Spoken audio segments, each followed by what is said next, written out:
Hey everyone, welcome back to Money for Dummies. If you're new here, I'm going to walk you through how I would invest $10,000 as a beginner in the stock market. But this isn't just about throwing numbers around. I'm going to explain why I picked each investment so you can understand the strategy and hopefully apply it to your own journey. Whether you're just getting started or looking for a solid foundation, this video is for you. To start, I would invest $6,000 or 60% of the $10,000 into total market ETFs. The two I would choose are VOO and SPY. Both of these track the S&P 500, which is a group of 500 of the largest and most successful companies in the United States. By investing into these ETFs, I would be getting exposure to companies like Apple, Microsoft, Google, Amazon, and hundreds more, all in one single investment. This gives me instant diversification, meaning my money isn't relying on the success of just one company.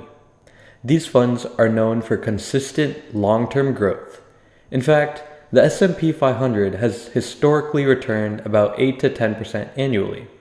VOO is especially attractive because of its super low fees, which means more of my money stays invested and compounds over time.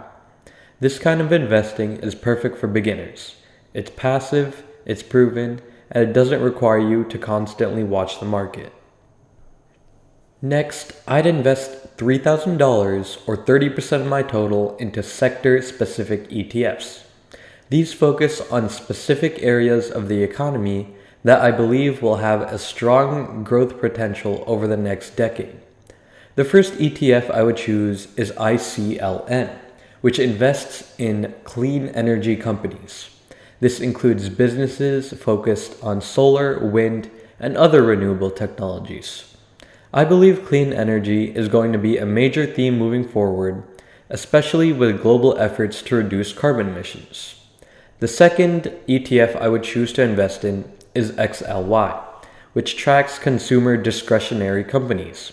This includes giants like Amazon and Tesla, companies that tend to perform well as consumer spending increases. Since consumer trends drive a large part of the economy, I want exposure to companies in this space. The third ETF I would invest in is XLK, which invests in top technology firms like Apple, Microsoft, and Nvidia. Technology is one of the most innovative and fastest growing sectors. From artificial intelligence to cloud computing, tech is shaping our future, and I want my portfolio to benefit from that. These three ETFs allow me to target promising industries without needing to pick individual stocks. Lastly, I would set aside $1,000 or 10% of the total for short-term trading. Now, this part of the strategy is more experimental and risky, but it's also where I can learn the most. I would use this money to trade well-known stable stocks, also known as blue chip stocks like Apple, Microsoft, or AMD. These companies tend to be more predictable and less volatile than smaller stocks. To protect myself from big losses, I would use stop loss orders. These automatically sell my position if the stock drops to a certain price, which helps limit my risk. This part of the portfolio isn't meant to make me rich overnight. Instead, it's a way for me to gain hands-on experience. By actively trading, I can learn how the market reacts to news, earnings, and trends, all without risking a huge portion of my portfolio. Think of it as a learning lab that also has the potential to grow if managed carefully. To sum it all up, here's exactly how I would invest $10,000 as a beginner in the stock market. I would invest $6,000 into total market ETFs like VOO and SPY to build a strong foundation through long-term growth. Next, I would invest $3,000 into sector-specific ETFs like ICLN, XLY, and XLK to take advantage of clean energy, consumer innovation, and technology trends.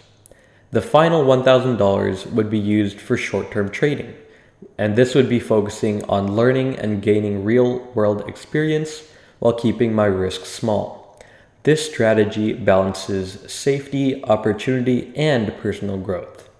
It's designed to help me grow my money steadily while becoming a smarter investor over time. Now, if you found this video helpful, make sure to give it a thumbs up and leave a comment below sharing how you'd invest your first $10,000. I'd love to hear your thoughts.